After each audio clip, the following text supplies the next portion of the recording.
रफ्तार car divider से टकराई। सड़क हादसे में अतीक अहमद के बेटे अबान की मौत हो गई। हादसे में 2 की मौत, 3 लोग गंभीर रूप से घायल बताए जा रहे हैं।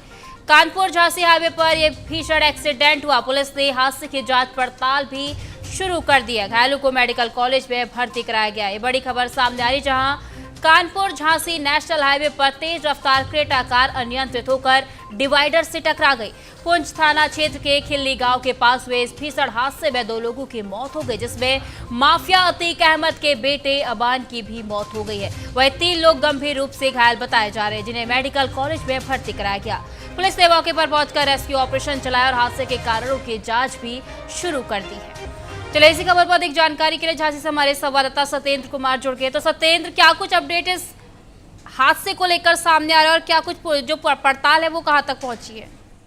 जी, मैं आपको बताऊं, झांसी में देर रात एक भीषण हादसा सामने आया जिसने सनसनी फैला दी है। और कानपुर झांसी नेशनल हाईवे पर और वहीं पुंछ थाना क्षेत्र के खिल्ली गांव के पास में एक तेज रफ्तार क्रेटा कार अनियंत्रित होकर के डिवाइडर से जा टकराई थी, जिससे इतनी जबरदस्त थी कि कार में के परखच्चे उड़ गए और उसमें सवार करीब 2 लोगों की मौत बताई जा रही है। और उसमें 3 लोग अन्य जो हैं अज्ञात, उन लोगों की पहचान अभी तक नहीं हुई है। और वहीं इस हादसे में मृतकों की पहचान में माफिया अतीक अहमद के बेटे आवान के रूप में हुई है। जो मृतक एक युवक की पहचान हुई है और जो एक मृतक और अन्य है उसकी अभी तक पहचान नहीं हुई और 3 लोगों को झांसी अस्पताल पहुंचाया गया है। जी सत्येंद्र, किस कारण से जो है ये बड़ा हादसा हुआ है? जानकारी जो मिल रही है कि कोई जानवर गाड़ी के आ गया था जिस कारण से गाड़ी अनियंत्रित हुई, क्या कुछ है इस मामले पर?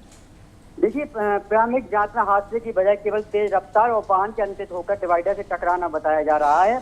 और दुर्घटना के कारणों की हाईवे पर कुछ समय के लिए यातायात भी प्रभावित हो गया था, जिसके बाद पुलिस ने सामान कर दिया है। फिलहाल पुलिस पूरे मामले की जांच में जुटी है और हादसे के सभी पहलुओं की जांच पड़ताल की जा रही है। और ये बात बताई जा रही है उसके तेज रफ्तार और के कारण और डिवाइडर से टकराना बताया जा रहा है। सत्येंद्र, ये भी जानकारी मिल रही थी कि जो आदाब है वो अपने बड़े भाई अली से मिलने के लिए झांसी जेल जा रहा था। देखिए, अभी इस प्रकार की कोई भी अभी जानकारी सामने नहीं आई है, लेकिन फिलहाल पुलिस पूरे पहलुओं पर जांच की जा रही है। और इसमें जो 3 लोग साथ में, इसमें 5 लोग कार में सवार थे। इसमें 2 लोगों की जो मौत हुई, 1 लोगों की अभी तक इसमें पहचान नहीं हुई है और 3 अन्य उन्हें अस्पताल में भर्ती कराया है झांसी मेडिकल कॉलेज में।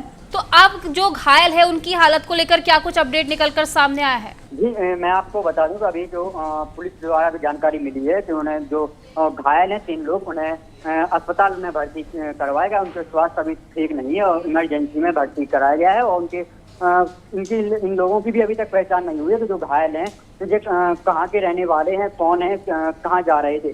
केवल एक की ही पहचान हुई थी, जो आवान है, माफिया अतीक अहमद के बेटा है, उसी की केवल पहचान हुई है, वो भी गाड़ी नंबर के जरिए। जी सत्येंद्र, मौके पर अगर हम हालातों की बात करें तो क्या कुछ हालात बने हुए हैं और पहचान के लिए पुलिस द्वारा क्या कुछ कोशिश की जा रही है?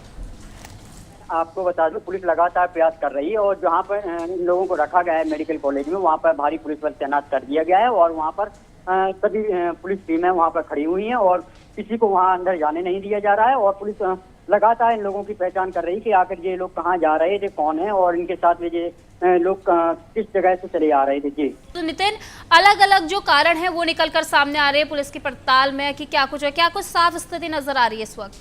देखिए, अतीक अहमद के परिवार से जुड़ा ये बड़ा घटनाक्रम है और बताया जा रहा है कि झांसी जेल में जो भाई बंद है अली अहमद से मिलने के लिए अतीक का ये सबसे छोटा बेटा जो है वो अबान जा रहा था मिलने के लिए। और उसी दौरान सड़क हादसे में उसकी मौत हो गई है। हादसे में उसके साथ उसका दोस्त जो है सोनू, उसकी भी जान चली गई है। और कार सवार 3 और जो और लोग हैं वो भी गंभीर रूप से घायल हो गए हैं। हादसा जो है वो पुंछ थाना क्षेत्र के पास हुआ है। और ऐसे में बताया जा रहा है कि जो ग्राम खिल्ली पड़ती है, ग्राम खिल्ली में राष्ट्रीय राजमार्ग पर ही ये हादसा हुआ है। और इसकी जो पुष्टि है वो खुद पुलिस अधीक्षक BBGTS मूर्ति ने करते हुए बताया है कि ये जो ग्राम खिल्ली में ये सड़क हादसा हुआ है और इस सड़क हादसे में अतीक अहमद के बेटे की भी जो मौत है वो हो चुकी है। और इसके साथ ही उसका दोस्त जो है सोनू, उसकी भी जान चली गई है। कारण क्या था इसका? क्योंकि जो बहुत सारे जो मामले हैं वो सामने आ रहे हैं, बहुत सारे जो पड़ताल के बाद सामने आ रहा है कि कहीं से खबर मिल रही है कि जो गाड़ी चल रही थी उस वक्त जो जानवर है, कोई जानवर गाड़ी के आ गया था, जिसको बचाने में जो गाड़ी है वो डिवाइडर से जाकर टकरा गई। देखिए, बताया जा रहा है कि ये जो पहले तो साफ तौर पर जो घटना के कारण है वो ये पता चले हैं कि प्रयागराज से झांसी की तरफ तेज रफ्तार क्रेटा जो कार है वो अचानक से अनियंत्रित होकर के झांसी के जो पुंछ थाना स्थित ग्राम खिल्ली है उसके डिवाइडर से जाकर के टकरा गई। और जो टक्कर थी वो इतनी भीषण थी कि कार के परखच्चे उड़ गए, उसके अलग अलग हिस्से उड़ गए और हादसे के बाद मौके पर अफरा तफरी मच गई। तो कुल मिलाकर के ये बताया जा रहा है कि रैश ड्राइविंग और ओवर स्पीड का ये पूरा मामला था और उसी में ही जब कार कंट्रोल में नहीं हुई तो वो जाकर के डिवाइडर से टकरा गई और उसके बाद गाड़ी के जो परखच्चे थे वो उड़ चुके, कंट्रोल में नहीं रही गाड़ी। और उसके बाद जो भी लोग उसमें सवार थे, जिसमें अतीक अहमद का बेटा भी था वो भी सवार था, उन सबकी जो मौत हो गई और बाकी कुछ लोग जो है वो घायल हो गए। नितिन, 3 अज्ञात लोग भी इस हादसे में घायल बताए जा रहे हैं, क्या उनकी पहचान होगी और क्या अतीक अहमद के परिवार को आदाब की जो मौत है, आबान की जो मौत है, उसकी खबर दे दी गई है? देखिए, बिल्कुल घटना की जैसे ही पुलिस को सूचना मिली, पुलिस जो सीनियर अधिकारी थे वो मौके पर पहुंचे, उन्होंने निरीक्षण किया, जो भी ये घटना हुई, एक्सीडेंट कैसे हुआ उसकी जो जांच है वो की गई। और उसके बाद अतीक अहमद के परिवार का नाम झांसी में इससे पहले भी 2 बड़े घटनाक्रमों में जुड़ चुका है। बताया जा रहा है कि अतीक अहमद के जो अतीक अहमद का जो बेटा असद अहमद है उसका भी एनकाउंटर 13 अप्रैल 2023 को झांसी जिले के बड़ा गांव थाना क्षेत्र में ही हुआ था और उसके बाद आज ये दूसरी घटना जो है वो हुई है। तो ऐसे में झांसी जो है और बिल्कुल नितिन, जिस तरह से खबर सामने आई थी, हम सभी जानते हैं कि जैसे अतीक अहमद है, हमेशा से माफिया अतीक अहमद जो है उनका पूरा परिवार ही विवादों में गिरा है। एक के बाद एक जो खबर है, चाहे एनकाउंटर की बात करूं या अब ये सड़क हादसे की खबर है वो सामने है, जिसके बाद कई सवाल जो है वो अब झांसी में उठते हुए भी नजर आएंगे। बिल्कुल साफ तौर पर, क्योंकि अभी ये खबर जो है वो तेजी से अब सोशल मीडिया के जरिए लोगों तक पहुंच रही है और अलग अलग तरीके से प्रतिक्रियाएं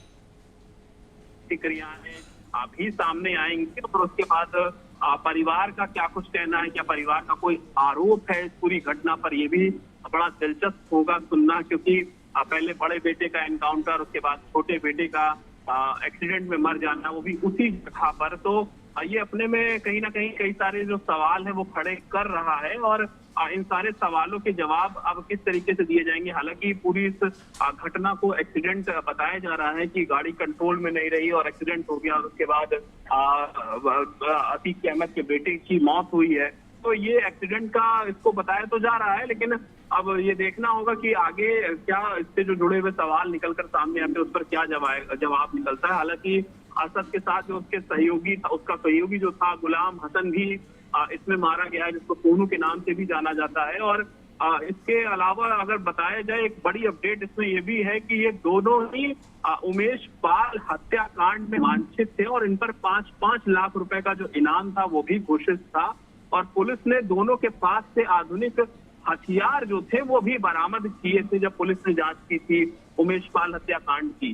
तो ये भी एक बड़ा अपडेट है कि जो मरे हैं उनके पास से उनके ऊपर 5-5 लाख रुपए का इनाम था, उनके पास से आधुनिक हथियार मिले थे। और उमेश पाल का जो चर्चित हत्याकांड था जिसके बाद अतीक अहमद का कुनबा जो है वो समाप्त होते हुए नजर आ रहा है, तो वो भी इससे भी उसके तार जो है वो जुड़े हुए बताए जा रहे हैं। जिस तरह से अतीक अहमद का जो परिवार है, हमेशा से उनका आपराधिक इतिहास रहा है, बहुत सारे ऐसे आपराधिक इंसिडेंट्स है जिन पे उनका नाम जुड़ा हुआ था, तो क्या आबान का भी इस तरह का कोई आपराधिक इतिहास रहा हो जिसको लेकर अब सवाल उठते हुए नजर आएंगे? और परिवार पर को जब इस बात की सूचना मिली मौत की, तो पहली प्रतिक्रिया क्या निकलकर सामने आई है? देखिए, अभी परिवार की प्रतिक्रिया निकलकर सामने नहीं आई है क्योंकि ये घटना एकाएक हुई है और जो छोटा बेटा है जिसकी बात हो रही है, जिसकी अब मौत हो चुकी है, वो अपने बड़े भाई से मिलने के लिए जेल जा रहा था और हाईवे पर ये एक्सीडेंट हुआ। तेज रफ्तार उसकी जो कार थी वो अनियंत्रित होकर के पहले डिवाइडर से टकराई और उसके बाद उसकी मौत हो गई है।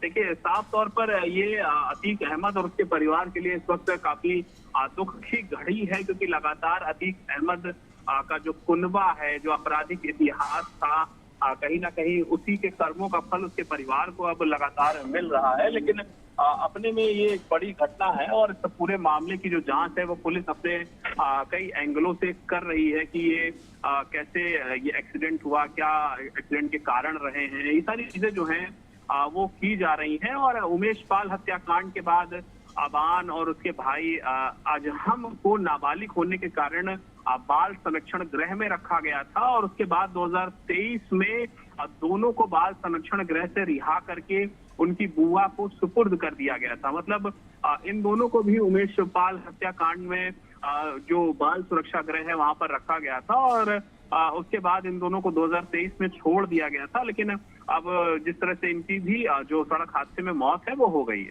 बिल्कुल नितिन, अब देखना बेहद ही अहम हो जाता है कि जब पुलिस की पड़ताल आगे बढ़ती है तो क्या कुछ नए निकल कर आता है और क्या सवाल उठते हुए इस एक्सीडेंट के बाद नजर आते हैं। बहुत बहुत धन्यवाद नितिन आपका हमारे साथ जुड़ने के लिए, और सत्येंद्र संवाददाता भी हमारे साथ इस खबर पर जानकारी के लिए जुड़े थे, आपको भी बहुत बहुत धन्यवाद।